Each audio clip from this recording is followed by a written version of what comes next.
હજારોની સંખ્યામાં ત્યાંના સ્થાનિક લોકો રસ્તા પર ઉતરી આવ્યા હતા અને હુડાને રદ કરવા માટેની લગાતાર માંગ કરી રહ્યા હતા। જે હુડાના જે અધિકારીઓ છે તેઓએ સીએમ ભૂપેન્દ્ર પટેલ સાથેની બેઠક કરી। આ બેઠકની અંદર લેખિત બાહેધરી આપવામાં આવી। હુડા જે છે તે રદ કરવાની જાહેરાત કરતાની સાથે જ કૃણાલ, હિંમતનગર અને આસપાસના જે લોકો છે તેમાં એક અનેરો આનંદ અને ઉત્સાહ જેવો માહોલ જોવા મળી રહ્યો છે। આજે આખરે સરકારે રદ કર્યો। રાજ્ય સરકારે હુડા સંકલન સમિતિને હુડા રદ કરવાનો છે તે પરિપત્ર જાહેર કર્યો।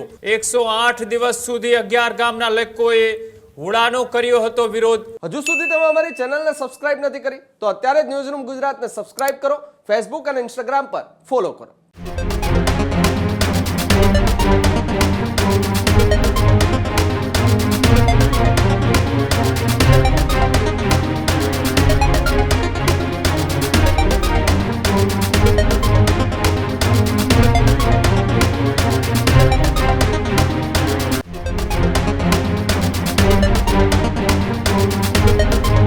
આગળ વાત કરીએ બીજા મહત્વપૂર્ણ સમાચારની તો સમાચાર એ સાબરકાંઠાથી કે જ્યાં હિંમતનગરની અંદર લાંબા સમય થયા એ હુડાને લઈ જે વિરોધ ચાલી રહ્યો હતો। હિંમતનગરની જનતા માટે મોટા સમાચાર સામે આવી રહ્યા છે કે હિંમતનગરમાં હુડા લાગુ કરવાનો નિર્ણય આખરે સરકારે રદ કર્યો। રાજ્ય સરકારે હુડા સંકલન સમિતિને હુડા રદ કરવાનો છે તે પરિપત્ર જાહેર કર્યો। હુડા રદ કરવાનો લેખિત પરિપત્ર મળતા 11 ગામમાં ખુશીની લહેર। 108 દિવસ સુધી 11 ગામના લોકોએ હુડાનો કર્યો હતો વિરોધ। લોકોના વિરોધના પગલે તાત્કાલિક હુડાનો નિર્ણય એ સ્થગિત કરી દેવામાં આવ્યો છે। 2 દિવસ પૂર્વે જ હુડા સંકલન સમિતિની સીએમ સાથે બેઠક યોજાઈ હતી। બેઠકમાં હુડા રદ કરવાની સીએમ તરફથી અપાઈ હતી ખાતરી। હુડા રદ થતા હુડા સંકલન સમિતિએ માન્યો સરકારનો આભાર।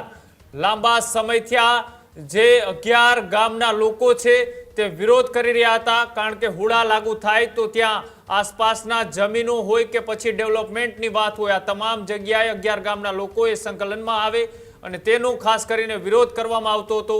પહેલા આમને મુલતવી રાખવામાં આવ્યો હતો જ્યારે રાજ્યના નાયબ મુખ્યમંત્રી હર્ષ સંઘવી સાથે બેઠક થઈ અને ત્યારબાદ હવે સીએમએ ખાતરી આપી છે। ભાવિક જોડાયેલા છે। ભાવિક, જે રીતના હિંમતનગર અને આસપાસના લોકો માટે આ કેટલો ખુશીના સમાચાર। બિલકુલથી તો જે રીતે કૃણાલ, આ વિવાદ કોઈ નવો નથી। આ વિવાદ 2018 અને 19થી શરૂ થયેલો આ વિવાદ છે। જ્યારથી હુડાની જાહેરાત કરવામાં આવી ત્યારથી જ એક વિવાદનો નવો શુભારંભ થઈ ચૂક્યો હતો। હિંમતનગર અને આસપાસના જે લોકો છે તે લોકો ત્યારના જે વિરોધના મૂળમાં પણ હતા।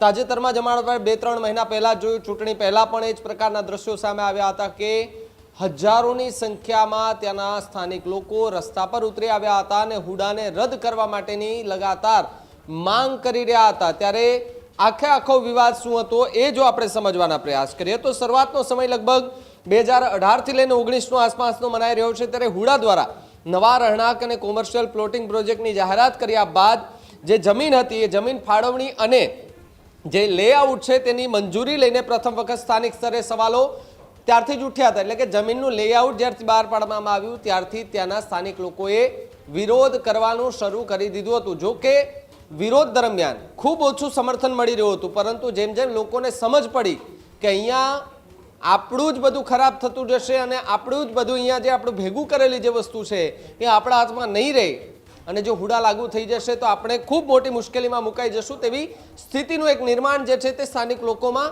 થયું હતું। પરંતુ સ્થાનિક લોકોએ સાથે મળી અને આસપાસના વિસ્તારોમાંથી સૌ લોકો ભેગા થયા। એક મીટિંગનું પહેલા આયોજન કરવામાં આવ્યું છે, ત્યારબાદ એક રેલી કાઢવામાં આવે છે। રેલી થકી અલગ અલગ જગ્યાએ આવેદનપત્રો આપવામાં આવે છે અને હુડાને રદ કરવા માટેની રજૂઆતો જે છે તે કરવામાં આવે છે। ત્યારે હુડા એ વિવાદથી કોઈ એક ચોક્કસ તારીખ નથી, પરંતુ 2018-19 પછી ધીમે ધીમે શરૂ થયો। 2020 પછી વધુ ગંભીર આખો મુદ્દો બન્યો હતો।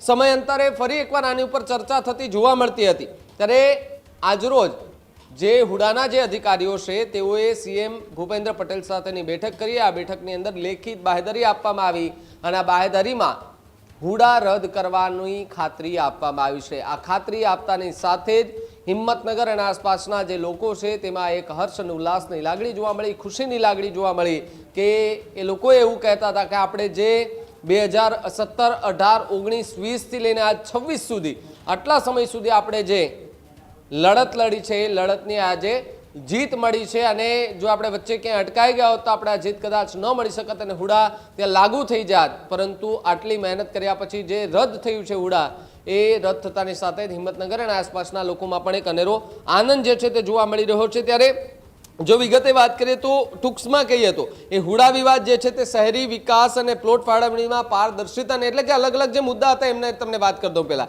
કે જો એમાં જે વિવાદના જે મુદ્દાઓ હતા એમાંથી પહેલો મુદ્દો હતો જમીન ફાળવણીમાં ગેરરીતિના આક્ષેપ, હુડા દ્વારા કરવામાં આવેલી પ્લોટ ફાળવણી અને લેઆઉટ પ્લાનિંગમાં નિયમોનું પાલન ન થવાના આક્ષેપ ઉઠ્યા હતા। બીજો વિવાદ એ પણ હતો કે મનપસંદ લોકોને લાભ આપવાનો આરોપ હતો। ત્રીજો આરોપ એ હતો કે વિકાસના કામોમાં અનિયમિતતા જોવા મળી। ચોથો આરોપ એવો પણ હતો કે સ્થાનિક લોકોએ વિરોધ ત્યાંથી શરૂ કરી દીધો હતો। તપાસની માંગણી પણ ત્યાંથી સ્થાનિક લોકોએ કરી અને જે હુડા છે એ હુડા લાગુ ન થાય તેટલા માટે ખૂબ વિરોધ પ્રદર્શન થયું, આરોપ પ્રત્યે આરોપ પણ લાગ્યા। ચૂંટણીનો સમયગાળો આવ્યો તે દરમિયાન પણ માહોલ જે છે તે ગરમાતો જોવા મળ્યો હતો, પરંતુ ચૂંટણીના પરિણામો બાદ અંતે સરકારે હુડા જે છે તે રદ કરવાની જાહેરાત કરતાની સાથે જ કૃણાલ, હિંમતનગર અને આસપાસના જે લોકો છે તેમાં એક અનેરો આનંદ અને ઉત્સાહ જેવો માહોલ જોવા મળી રહ્યો છે આજે।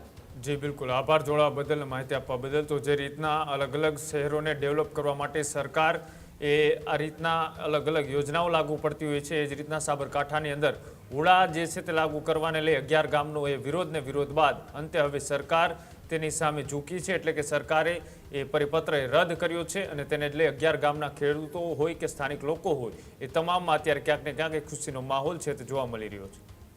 હજુ સુધી તમે અમારી ચેનલને સબસ્ક્રાઇબ નથી કરી તો અત્યારે જ ન્યૂઝરૂમ ગુજરાતને સબસ્ક્રાઇબ કરો, ફેસબુક અને ઇન્સ્ટાગ્રામ પર ફોલો કરો।